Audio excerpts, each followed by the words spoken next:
Hello, hey everybody. Welcome back. Hey everyone.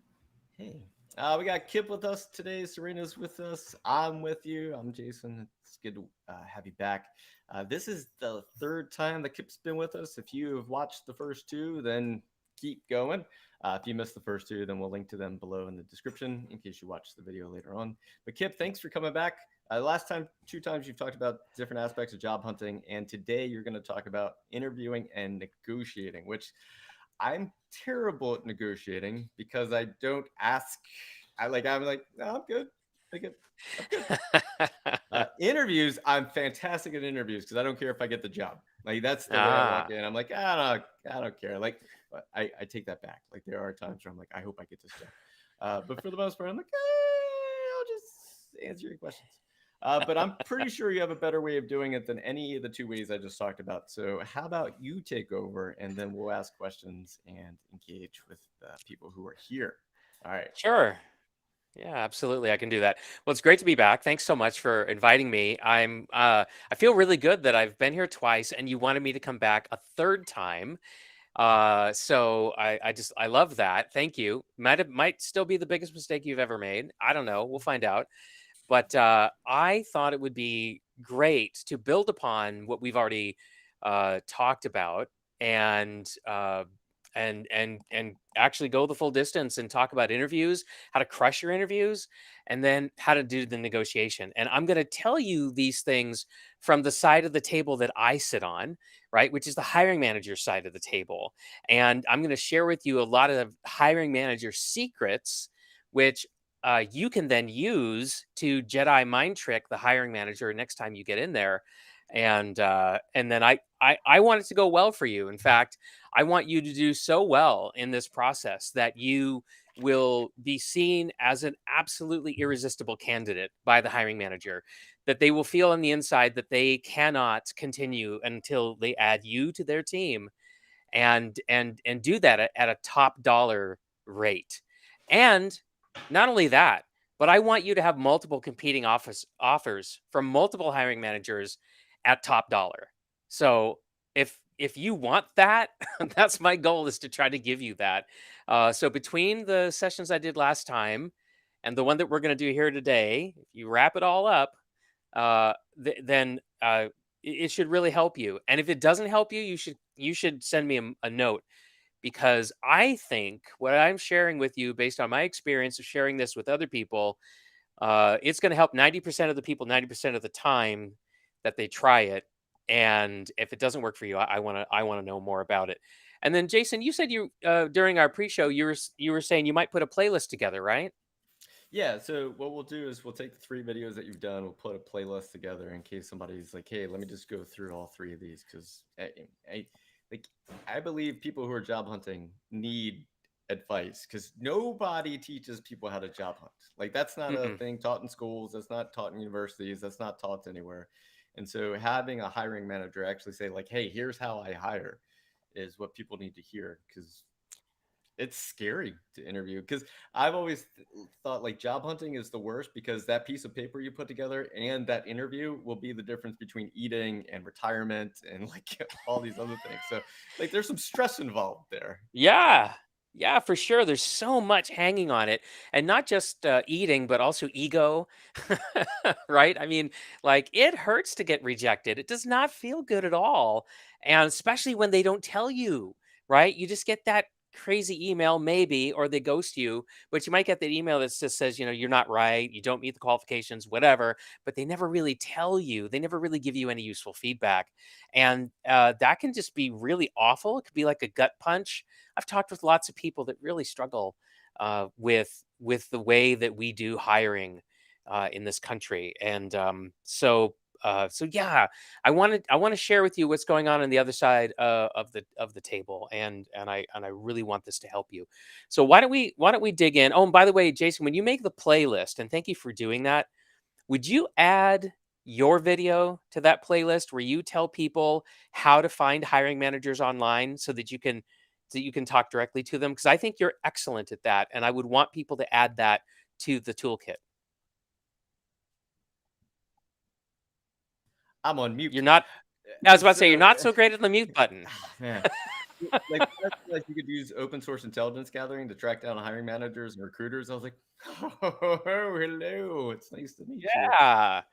Yeah, but what I like about the way you do it is first of all, you don't do it in a creepy way. Yeah. And secondly, you actually not only tell folks how to find the hiring manager, but what to do when you find them to make a good impression. Mhm. And let's face it, most OSINT courses don't teach you that part. Yeah. So Yeah. I The love main that you thing do. is don't talk too much. People don't have that much time to read your whole history of who you are. Just keep it Yeah, simple. but I also like the way you just have a certain pattern about the Mhm. way you. Oh no, we're losing Kip. He was good in pre-show. He was good. It's humble. All right, It's good. and almost Kip is back. Almost. You're fading in there a little bit. Okay. Looks like Am I someone back? Oh in your no. maybe someone in your house is downloading something big. Is there someone Uh-oh. downloading like a 9 gig file? No, 9 terabytes. No? I don't think so.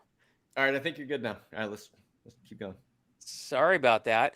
No worries. Anyway, so I was just complimenting your OSINT skills coupled with respectable human interaction. Thanks. All right, Kip, let's get to it. What would you like to talk All about? right, let's do it. Let's focus on interviews to begin with. All right. So what I want to do is I want to explain to you what does the interview experience look like from the hiring manager's point of view, and how does this insider's knowledge help you to really do a good job of coming across as competent, as humble and hungry and curious, and all the things that hiring managers are looking for. So first of all. Uh, y- if you got invited to the interview, that's amazing. And there's something that I want you to understand. It means your resume is working. It means that your resume did the job. It got you to the interview because really that's the only purpose of a resume is to get you an interview. A resume is not designed to get you a job. It's designed to get you the interview. And so congratulations if you've reached it to the interview stage. You're doing something right.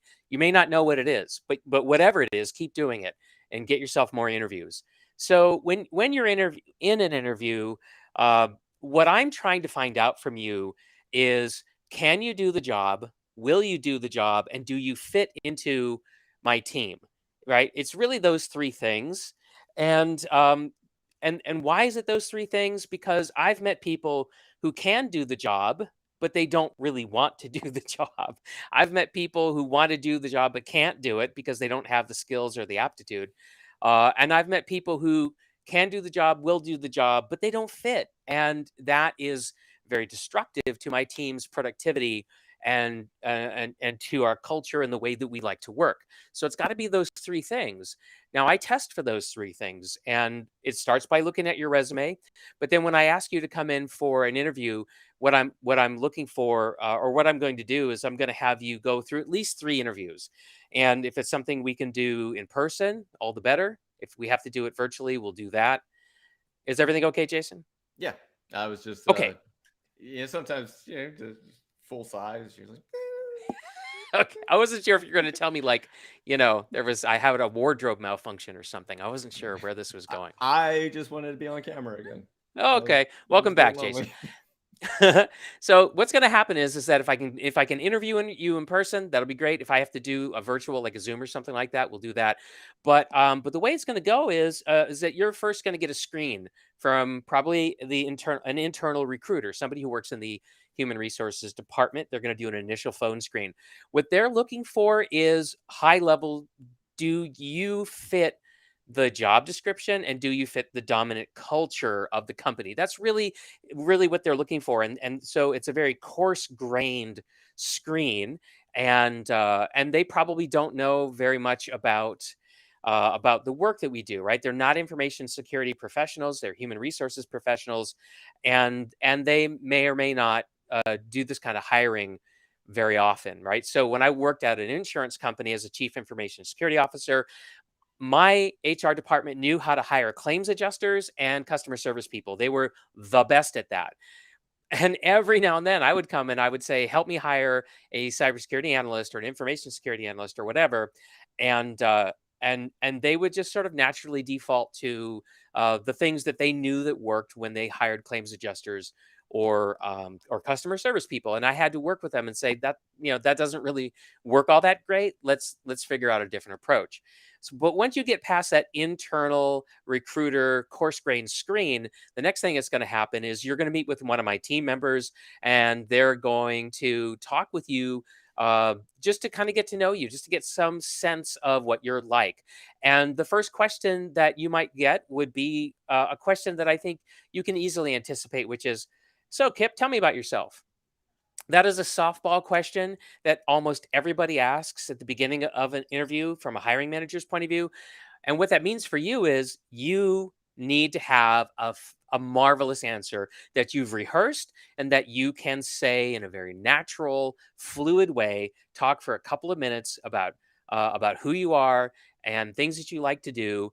And this is really important because it's going to set the tone for the rest of the experience that you're going to have with my team, because you're talking to one of my team members right now. You're not talking to me. I'm letting a team member get to know you a little bit. So when they say, "So, tell me about yourself," um, you know, think about what can you share that would be helpful for them to know why you're a great candidate. You might mention, that you're a naturally curious person. If that's true, you might want to talk about how you enjoy technology or something like that, right? See if you can take something about you or a personal interest and try to connect it to the work, to the job that you're applying for, if that's possible.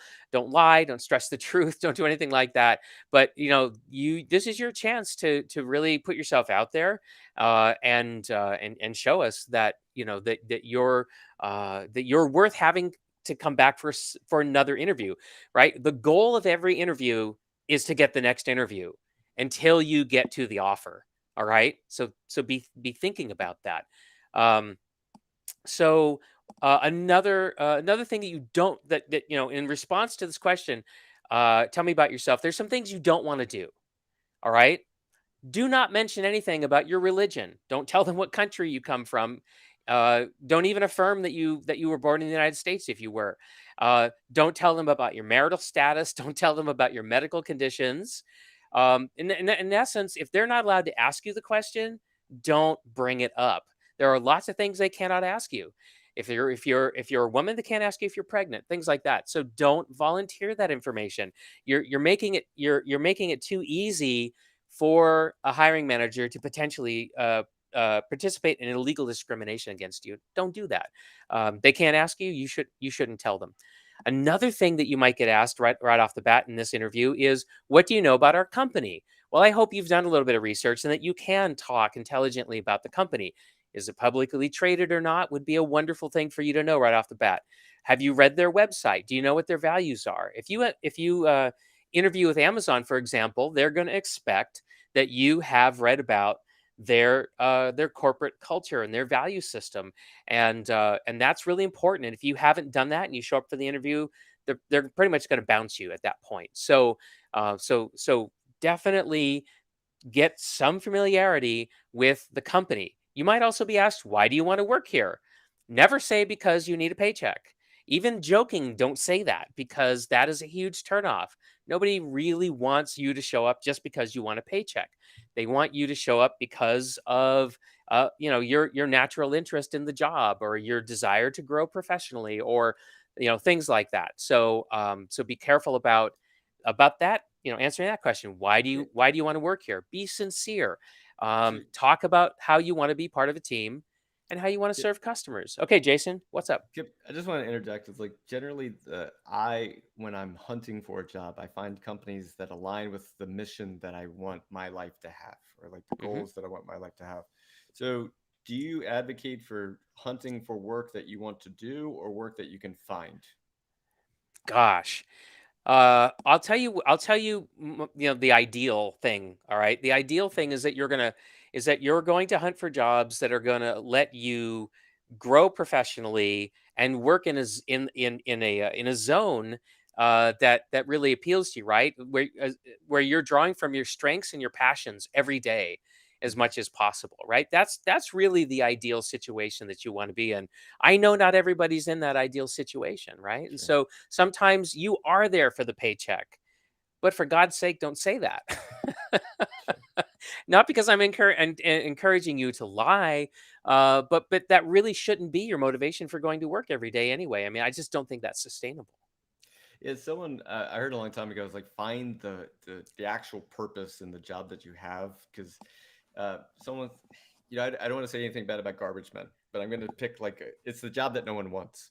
But I was like, have you ever seen those pandemic movies where the garbage doesn't get picked up for 3 weeks? Like the mission that you have to make the world a better place is massive, and so if you can Hmm. find the thing that makes that job make the world better, Yeah. then it makes you happy about coming to work. So even if it's for a paycheck, but you can find that thing that makes the world a better place, then it's not just a Definitely. paycheck. Well, purpose, right? People want purpose. That's a way that you can find purpose, right? Is think about the big picture. There's a story about a stonemason who gets asked, "What are you doing?" And and there's a team of masons, and the first one says, "Well, I'm hewing a rock," and the second one, says, I'm contributing, to the construction of this great cathedral, and then the third one says, I'm here to honor God, right? And so the point here is like, it is possible to see your work at different levels of fulfillment, and the point that I'm making is that people generally want purpose, and so you need to find purpose in what you're doing, even if you are just there for the paycheck. And I know that happens. I know that some people, that's just where they're at in life, and I get it. But you're gonna do a lot better off if you can find that purpose in there. So, um, and you'll come off as an irresistible candidate if you can connect with purpose. If your purpose with the purpose of the organization that you're interviewing in. When you're in this interview with my team member, this is after you've talked to the internal recruiter. We're probably going to ask you some behavioral questions, right? And it'll be things like, "Hey, would you tell me about a time when you communicated a technical issue to a non-technical team?" Or we might say, "Have you ever made a big mistake on the job? And if so, how did you handle it?" And there might be another question like, "Hey, would you tell me about a decision you made that wasn't popular, that affected a lot of people, and how you managed to implement it anyway?" Right? Or what do you do if you have a disagreement with somebody at work and it keeps you from getting an important task done? All right. So these are all um, behavioral questions, because what we're trying to find out is, what's it like to work with you? I mean, we're not going to put you on the job yet, so we're going to come up with these questions to try to figure out, how you actually work before we can actually see you work. Now, what I want you to know about these behavioral questions is there's actually a framework that you can use to respond to these questions. All right. It's called, and there's more than one, but I'm going to teach you one called SHARE, SHARE. And that stands for situation, hindrance, action, results, and evaluation, right? You want to go through all five of those things when you answer these behavioral questions, which almost always start with, "Would you tell me about a time when?" Okay. And so I want to give you an example. Okay. So, Jason, I want you to ask me if I've ever worked for a fast growing company before, and did I like it?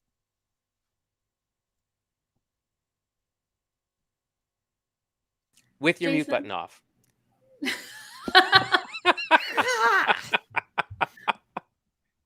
I had the perfect interview voice and everything, and You can do it again. okay, all right, here we go. Hey Kip. Well, Kip, thanks so much for coming in today. Hey Kip, have you ever worked for a fast-growing company? Did you like that? That's a great question. Yes, I have worked at several fast-growing companies before, and I do it because I love the energy. The issue that I run into is it's not always clear how to get things done. But I tell you what I've learned how to do in that situation is I reach out to someone who I think knows a lot about the area that I'm trying to, get a decision made. And even though it takes some time to get them to respond to me, I know from experience that once we start working together, I know that we can get it done, even though we don't have a formal process for doing that stuff. So that's how I avoid getting stressed out about not having the written procedures that startups generally don't have. That's nice. That's good. That worked. So I'm hired, right? Yes. So think about that answer that I just gave, right? Let's decode it, right? I used share. So I talked about my situation. I've worked at several fast growing companies before and I love the energy. I've talked about a typical hindrance, which is the H. I said, but it's not always clear how to get things done because there's not written procedures. I talked about the action that I took, right? So, what I learned to do is I learned to reach out to somebody who knows about the area that I'm trying to get a decision in. And then I transitioned into results. And I said, even though it can take some time to get a response, I know that once I start working with this person that, we're going to get it done. And then finally, I talked about my evaluation, which is another way of saying, what did I learn from that experience? And I said, that's how I avoid getting stressed out about the lack of written procedures in a fast growing startup company. So I hope you can see that by using this share framework, right, I can reply with a lot of confidence and I can cover all the essential bases. And my interviewer is going to be able to understand what I'm saying. And there might be a follow-up question, who knows?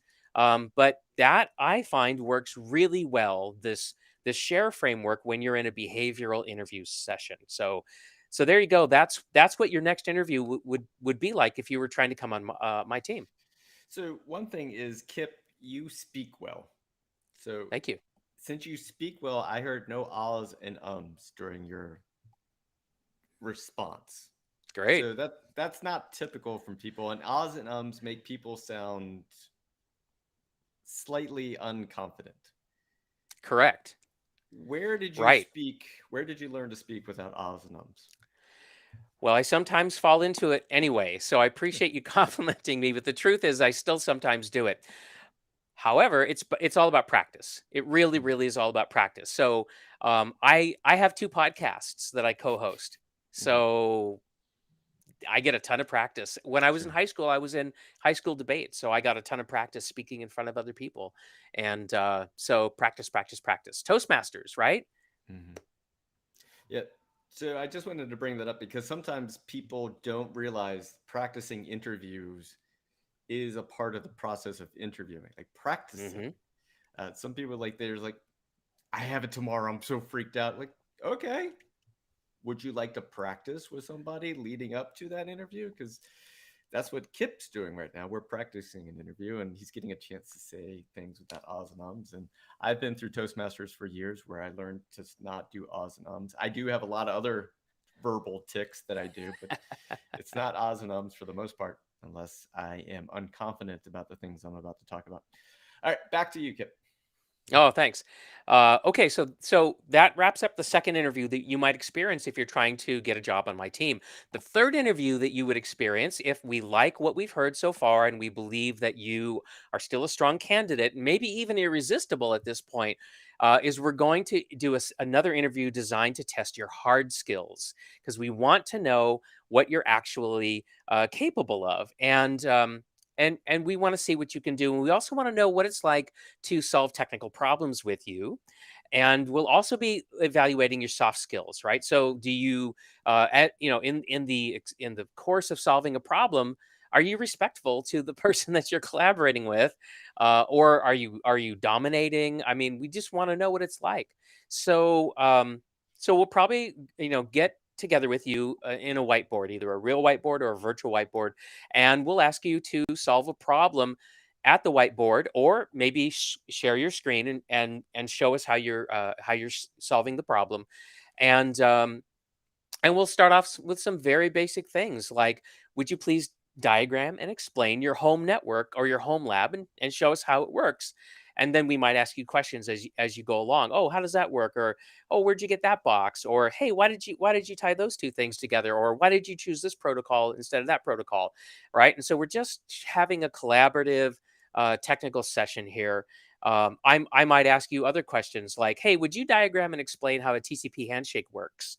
Or something like that. All right. I might give you the results of a vulnerability scan, and I might ask you to identify the number one vulnerability that you see on the report. and I might ask you to tell me how you'd mitigate it, and I might ask you a bunch of follow-on questions. Now, you're not going to interview with me on this one. This technical interview is going to be done with another member of my team because I want somebody else to meet you and to form an impression about what it's like to work with you, and whether it would be a good experience to have you on the team or not. So that's that's what the technical interview is going to be like. Now, it's difficult for me to tell you what the tech questions are going to be because it depends on the job that you're applying for. Whereas the Kip, behavior questions are going to be pretty standard. So, so Kip, during that technical, like, would they see me Googling, or would I just only show the one screen? So I have like two browsers open. I got the Google browser, I got the work browser, and I'm only sharing the work browser. And I'm like, yeah. is that like Well, now that it's unconstitutional for me to ask you to show me your room, I'll never know.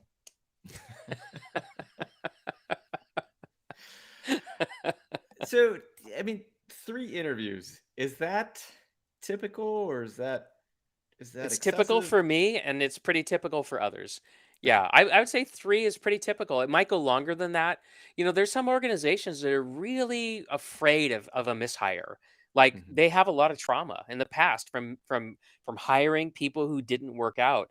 And so for them, they might have many more interviews with many more people, and they might really take a long time to make the decision.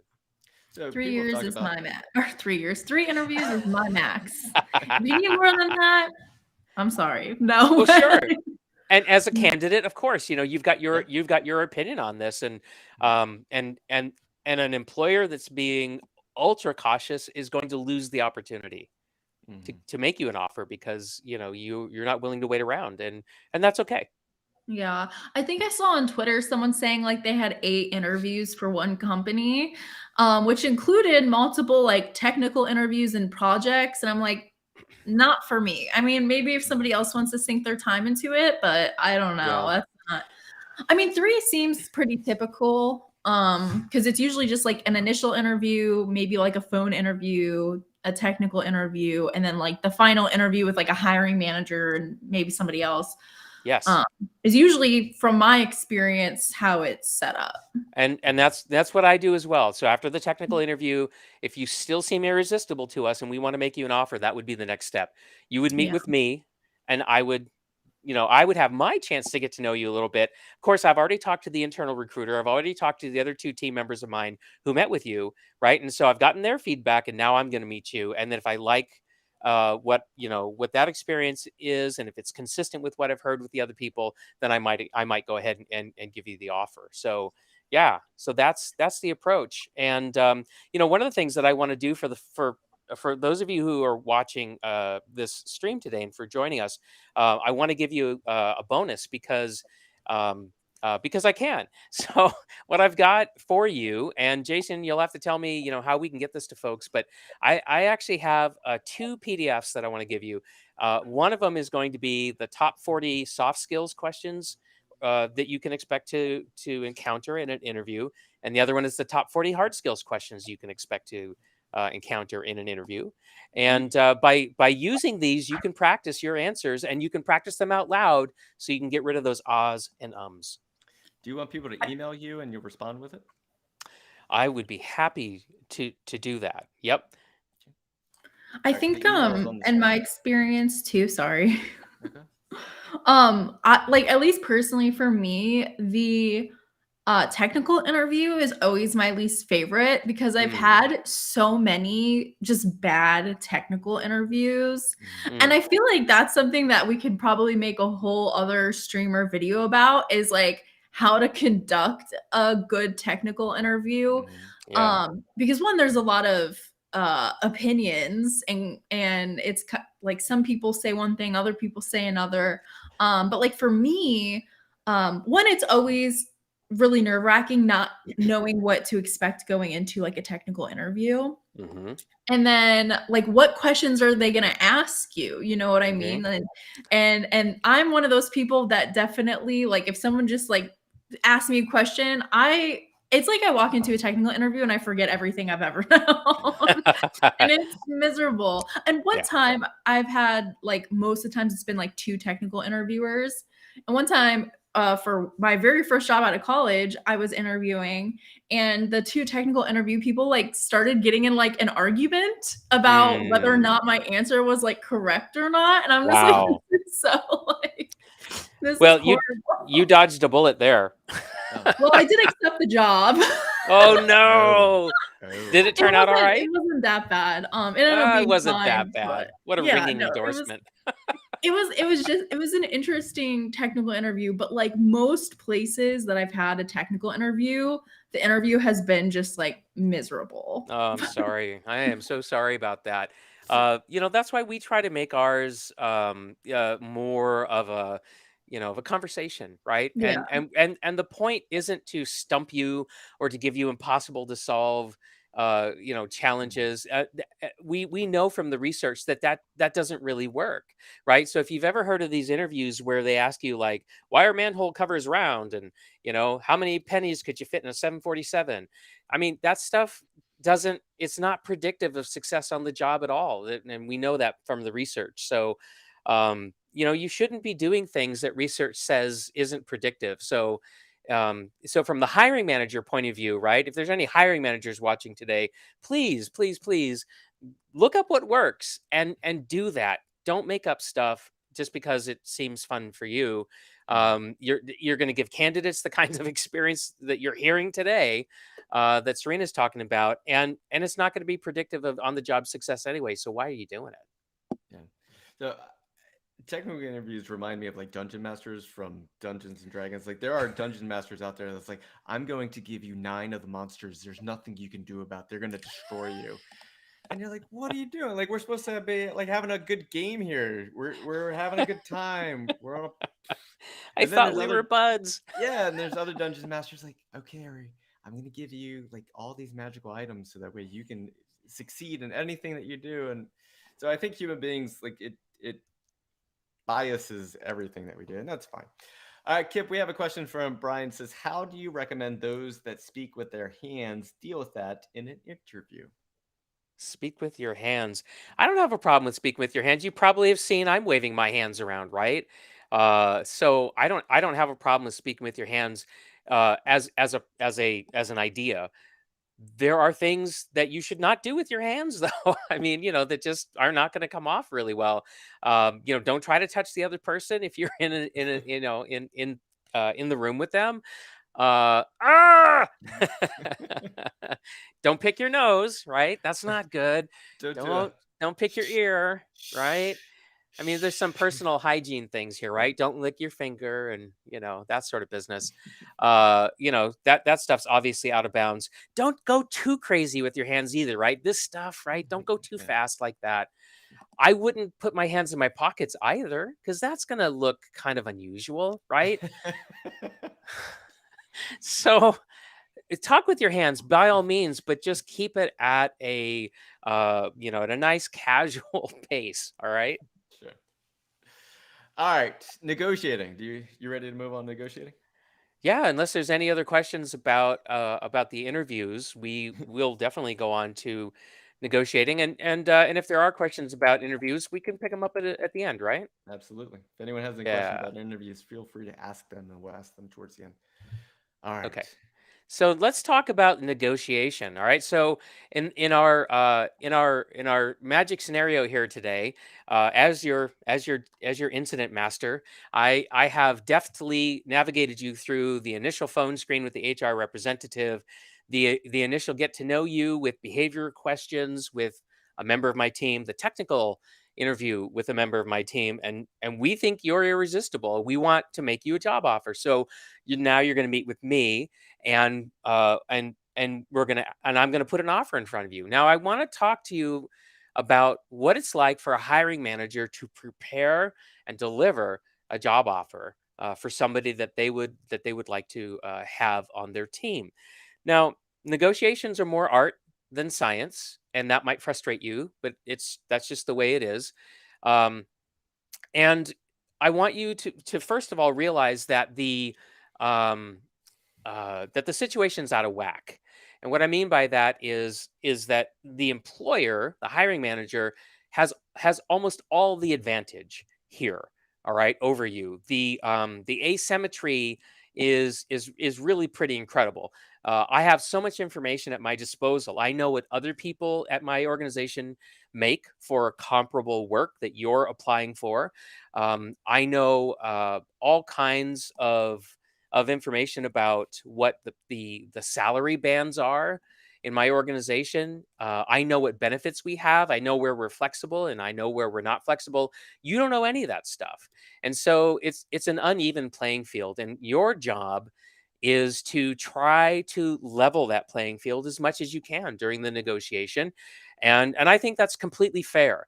Now, a lot of people don't like negotiating, and so they'll just, I'll push an offer in front of them. They'll look at it, and if it meets or beats the number that they had in their mind, then they'll be like, "Yes, please. When do I start?" And the negotiation is over, and it really wasn't a negotiation. And I get it. Some people don't feel comfortable negotiating. They don't want to go on the used car lot and haggle, right? They just want to go to the car lot that has the price that you pay, and they just want to pay the price, and they want to get the heck out of there.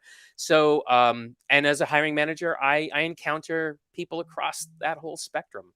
So, so what I'm about to tell you, you're going to have to decide whether it fits your temperament or not, whether it's something that you're willing to do, or whether you think it's completely out of bounds for you. So, um, now, one thing else that I want to say too is that research is showing, we have data that says that women are especially less likely to ask for more money than they're offered initially. So when I put an offer in front of a candidate who's a woman versus a candidate who's a man, the woman is much less likely to open a negotiation with me on that, and that's unfortunate, because I think everybody should negotiate, whether you're a man or a woman. I'm a dad. Wait, I've got 4 daughters, I think that's very and I encourage important. them to negotiate. I think we should stop there. Everyone should negotiate. That was the most important thing you just said. Everyone Hmm. should negotiate. Even the person who's like, me, I should negotiate, but the offer is better than what they offered. Do you still think that that person should negotiate? Yes, Yes, thank you. absolutely. Yes. Everyone should negotiate. Absolutely. You should negotiate. And I'm going to teach you how to negotiate right now. I'm going to teach you what you can do. Now, there's many ways to do it. I'm not telling you my way is the best way. It's certainly not the only way, but I'm telling you from a hiring manager's point of view what will probably work if you do it. And you may want to practice this with somebody that you trust, so that you will not fumble when you find yourself in that situation. Now, if you feel uncomfortable discussing money and it feels all awkward, I'm sorry. You're just going to have to. If you practice it, I promise you, it'll get better. Okay. Now, uh, another thing I want to tell you is that when you do negotiate, I want you to remember that you are not buying a house or a car. All right. And the reason why I'm saying that to you is because when you buy a car or a house and you negotiate, you never really have to deal with the seller again. Once the transaction's done, the seller's gone, and you never have to deal with them again. But if you negotiate with me and you succeed, and I put you on my team, you're going to see me every day. You're going to interact with me. So bear that in your mind, and don't be a jerk when you negotiate with me, because I might Mhm. withdraw the offer. All right. Mhm. So negotiate, but don't be a jerk. All right. All right. Um, so, um, you do not want to start by giving an unrealistically high expected salary. That's not the way to go, because my interpretation of that is going to be, that you're not grounded in the real world, that you haven't done any homework at all to figure out, what a job like the one you're applying for will pay. Now, there's still unfairness, right? And I acknowledge that. You're limited. You're going to go to places like Glassdoor, the Bureau of Labor Statistics. You're going to go to cyberseek.org. You're going to go to LinkedIn Jobs, right? And you can gather some salary information from those places, uh, and I think you should. Salary.com is another place that you can go to. So ground yourself some way on what you might want to make. Now, if I'm a company that is offering a job in a certain state like Colorado, I'm obligated by law to publish a salary range. And as a job seeker, you should definitely know what that range is. And I would not try to start the negotiation or counter with a number that is far above that range. Another thing that I don't want you to do is I never want you to reveal your current salary. I never want you to reveal your previous salary. It's completely out of bounds. It's absolutely immaterial to the negotiation, and I don't want you to ever tell anybody what you're making now or what you've made in the past. What about when they ask? Nope. Especially when In they some ask. states, that's illegal too. So, Mhm. That's I think like in correct. California, you're not allowed to ask. I don't, probably not Texas, because Texas doesn't care at all about anyone. Oh my lord. So, probably not good here, but If yeah. you go on the internet and you do a Google search or a Bing search, if you're one of those people, then you can find out which states where it is illegal to ask candidates about their salary history. And even if you're in a state where it's not illegal and somebody asks you about your salary history, you're not going to answer that question. All right. And I'm going to tell you, what to say, or I'm going to tell you how to deal with it. So, Jason, ask me how much I make at my current job. Kip, thanks so much for coming in today. We're on our 9th interview, and I really appreciate you giving us this time. Uh, how much did you make in that last role, the one you're still at now? Yeah, I appreciate you asking me, Jason, but I really don't think my current compensation is material to our conversation. What really matters is what are people being paid today? What's the market rate for a person in the job that you and I are talking about? That's really what I think we need to focus on. You're saying I'm not relevant to the conversation?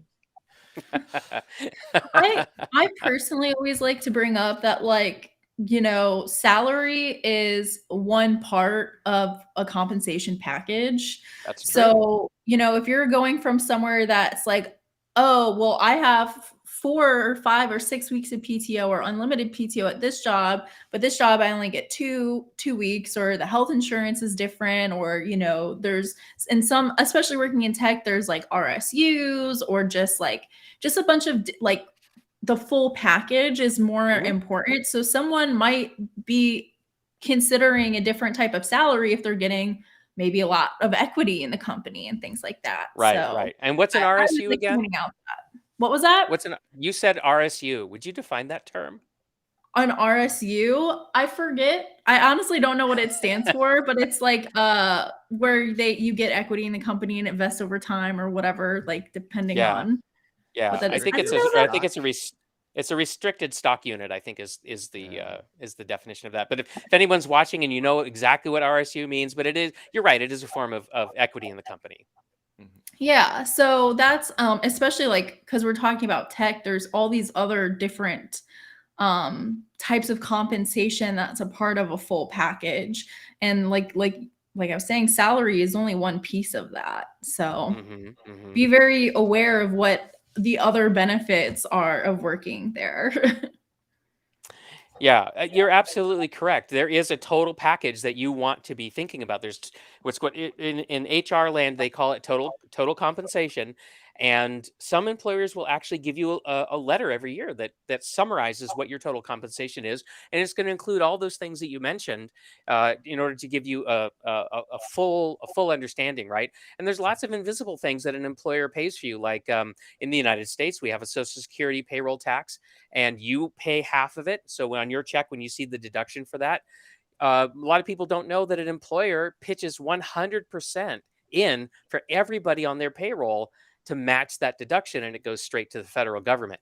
And that's actually something you should consider.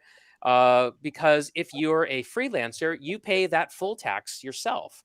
So you actually pay twice that amount when you don't have an employer that's pitching in half of it. So it's just an example of like some of the invisible stuff that we don't really think about when it comes to total compensation. But you should definitely think about total comp. And if salary isn't the most important thing for you in your total comp, maybe it's time off. Maybe you really want to have 4, 5, or 6 weeks of time off every year because you love to travel and that's what's really important to you. Then by all means, bring that up and be willing to forego direct payment in form of salary so that you can get more time off if that's what's important to you, or maybe it's retirement plan is most important to you, or healthcare benefits, whatever it is. It's perfectly fine for you to put the emphasis on that and to talk to the hiring manager about, hey, well, what can you do about this and what can you do about that.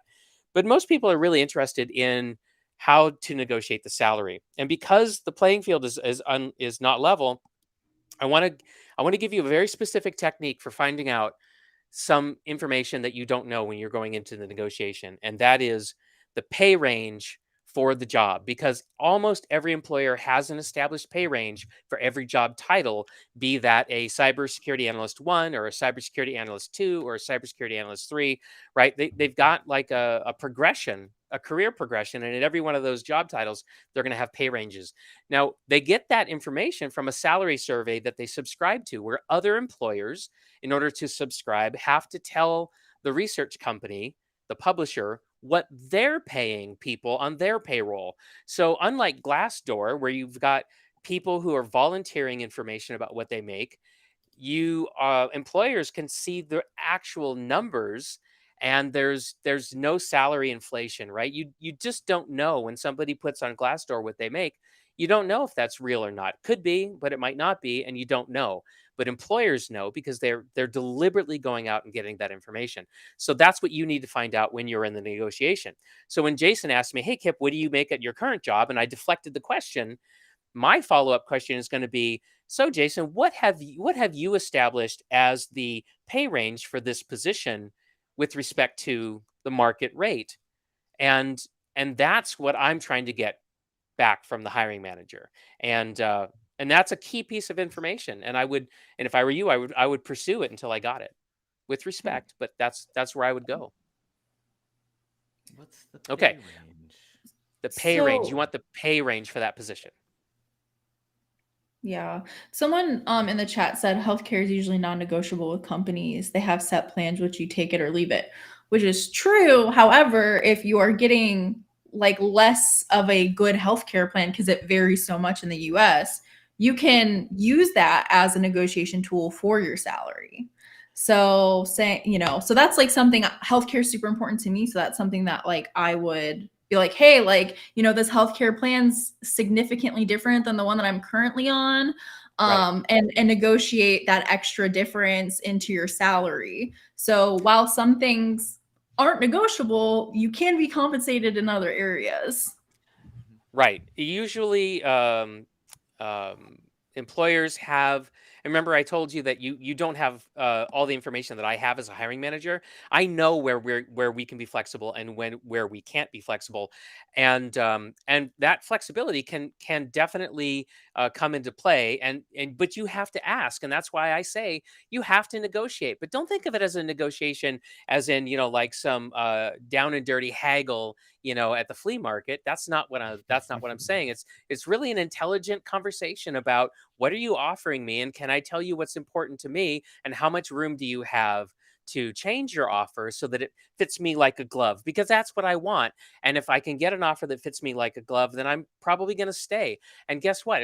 Hiring managers do want people to stay. They want retention. It's very expensive to have to hire all the time and replace people that you've trained up, and you've gone through the process of identifying them and bringing them on board. By the way, I also want you to know about a resource that's available. It's called the Cybersecurity Hiring Manager's Handbook. I think I've mentioned it the last time I was here, Jason. But this is an open source project that I'm one of the leaders of, and it's available on GitHub. If you like to read Markdown files, I think I may have mentioned this before. If you don't like reading Markdown files, we also have a published version on Netlify, and I can give you all those URLs, or you can just go and use your favorite search engine and find it. It's called the Cybersecurity Hiring Manager's Handbook. Now, the reason why I'm mentioning it is because if you're a job seeker and you want to get into the mind of a hiring manager, which I'm advocating is what you really want to do, go browse the handbook, because it was written by 50 highly experienced cybersecurity hiring managers. They put their best stuff in there. So if you want to see how hiring managers are thinking about this, thinking about various aspects of the hiring process, I want you to go and I want you to check that out. Thank you for putting that up there on the screen. Appreciate it. So there, there's this thing where like they talk about how one employee might go like, well, I do the same job as you, but I make less money, and another employee says, well, I do the same job as you, but you get more time off. Is it because it was negotiated that way? And so, Typically, yeah. Typically, that's what happened, right? So, as a hiring manager, I put an offer in front of you, and whether that offer is whether you negotiate that offer or not, you have just made a data point, right? And then other people are gonna make possibly negotiate, and they're gonna change that default offer a little bit, and so you're gonna see some unevenness in what people make. But there is a concept in the human resources world called internal equity, it's not just a concept, it's actually a law. It's a labor law, and it says that people who perform jobs with substantially similar duties have to be paid a similar rate, not identically, but a similar rate. And mhm, so the HR department is watching this, and they are responsible for ensuring that that there is an internal equity. That is, if you have an HR department that's behaving consistent with the law. Let me say that. mhm. So yeah, you can encounter internal equity issues with pay between people who have the same job title. Is that everything, or should we listen for or wait for questions to come in, or is there anything Well, else how you much time Kip? do we have? How much more time do we have, Jason? We, Time check, we please. were we're running up against I would say we have like 5 minutes. Oh, 5 minutes. Well, then let's cut it off right here. As far as Kip monologuing, I want to do Q&A. Okay. So if anyone has any questions, feel free to ask at this time. We'll do the best we can to answer them. I'll just check to see if there's anything here that we missed. What about negotiating for training, Kip? So, is there any more information about what kind of training, or is this That something that we negotiate during the hiring process or afterwards? Yeah. Can you negotiate for a training budget during the hiring process? Yeah, I think you can. You can certainly ask about that, right? I would begin by saying, hey, is there a defined training budget for the people on your team every year? And if so, what is that? And are there any requirements that I have to satisfy in order to be able to access that? That's the way I would ask that question, and then I would listen to the response. And if the response was, well, it's completely discretionary as far as who gets to go to training or not, then I might say, well, could we talk about some training for me? Because I would certainly appreciate the opportunity to grow in my professional skills. And how about after I complete 90 days with satisfaction, could we talk about a training opportunity for me in the next 6 months? Serena, do you have any other questions for you that you want to ask? No, the training question is a good question, because that's something that you should definitely consider, either like tuition reimbursement. There's a lot of companies that offer tuition reimbursement, certifications. Hmm. If you want like INE, for example, or CBT nuggets or some type of like other training like that, like figure out, because a lot of companies do have some type of built-in budget for continuing education or possibly tuition or different things. So that's part of that full package thing I was talking Yeah. about. Yeah, full package deal. And go into it Mhm, knowing what's important to you, so that when you are mhm, negotiating, you can emphasize those things. And I think you can ask almost anything as long as you ask it with respect. mhm. Yeah, definitely. What is your opinion, or why do you feel people don't negotiate? Why do I feel people don't negotiate? Hmm. Um, because I think there's a couple of things going on. I think psychologically in the United States, we're not comfortable talking about money as in society in general. I don't think we're comfortable talking about money, and that might be a generational thing, right? I'm a Gen Xer. Maybe Gen Z people, don't have any problem talking about money and salary. So let me acknowledge that. But I think historically, we haven't really done that. I think this goes also back to something we said in the beginning, which is we don't teach people. There's no formal training for job hunting, and therefore we are not taught how to negotiate, and we're not really taught how to do it, and it doesn't come natural for most people. These days, I own a small company. It's called Cyber Risk Opportunities, and I've owned it for 7 years. And I felt very uncomfortable talking about money in front of prospective customers. I don't know why, but I just wanted to skip the money conversation and go straight to the let's do some great work together conversation. But I couldn't. I had to have the money conversation. It was absolutely necessary. And it was a blocker to us finding more people to serve. And so I eventually hired somebody to coach me and to train me on how to have that conversation about the money, and to do it in a way where I didn't feel sleazy and slimy, and that I also could do it with respect, so that my prospective customer would see me as somebody who isn't focused on the money for the money, but is focused on the money because he is trying to serve that person, and he's confused about whether they want him to build a sailboat or a submarine. So if we could talk about the budget, I think that would clear it up. I have one comment, then we have our last question. So I lived in South Korea for 16 months when I was in the military, and I got so used to negotiating, haggling for everything that I bought. And when I got back to the United States, I was at Best Buy and I needed to buy a TV. And the salesperson walked up to me and I was like, I'll take, so this is like one for 1,000. I'll take both for 75, like for 750. The guy just looked at me like, what? And I was like, yeah, I'll buy two TVs now for 750. And the guy's like, that doesn't work here. And I was like, oh, that's right, man.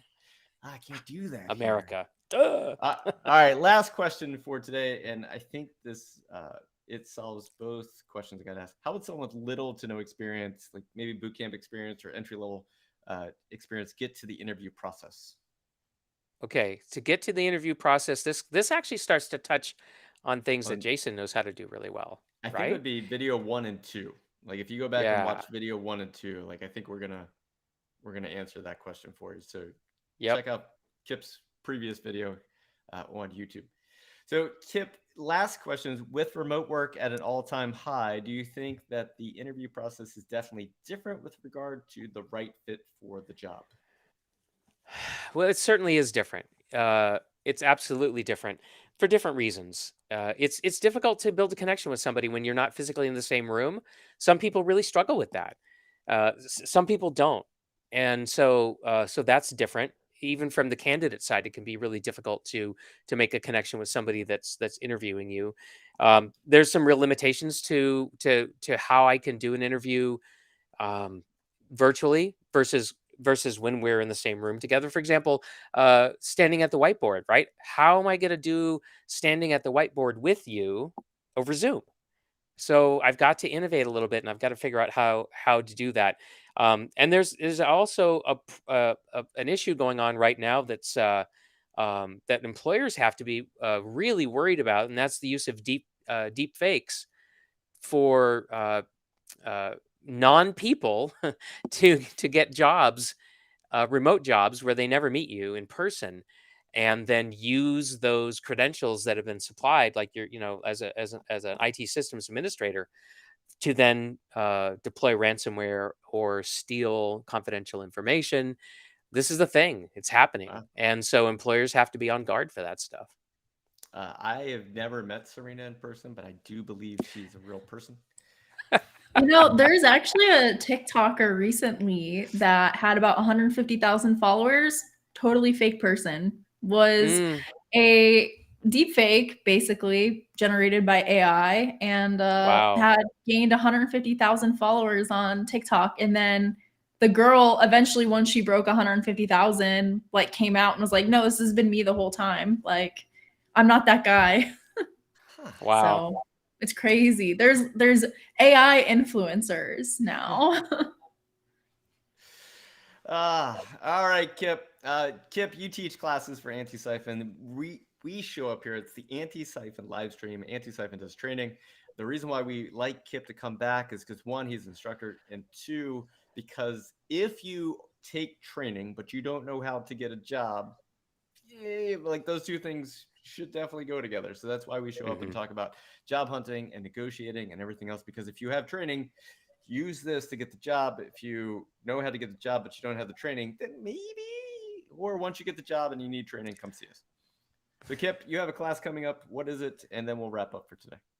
Yeah, thanks for asking. So I'm going to be teaching a class in about a month, and that class is called "How to Be Irresistible to Hiring Managers."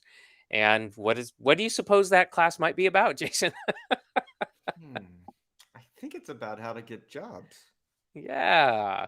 exactly. It's a complete description of how to go through the entire process of initiating a job search and then following it to conclusion and bringing it not only to a successful compensation negotiation, but also your first 90 days on the job and how you can hit the ground running and finish those first 90 days reaffirming the hiring manager's sense that you, in fact, were just as irresistible on the job as you appeared to be during the interview process.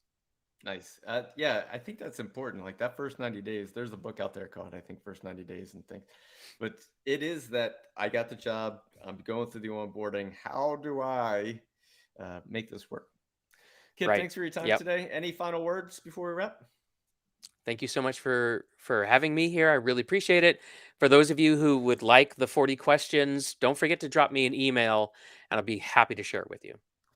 And tomorrow and every other Wednesday, Serena is going to be doing cyber range walkthroughs. And what that means is she's going Nice. to take one of the challenges from our cyber range and she's going to say, here is how you solve it. At least here's how she solved it. Now you can watch and go like, oh, I know through walkthrough sometimes someone's like, that's it? That's all you had to do? Because like, I spent like 8 hours on that. But and so, or there will be opportunities to say like, well, have you thought about this? And it's not like, Serena, did you think about this? It's like, no, there's always different ways to solve things. And so we'll get a chance to start doing this every other Wednesday here on the Antisyphon live stream. Serena, you have anything to say about that? It's tomorrow. No. Yes.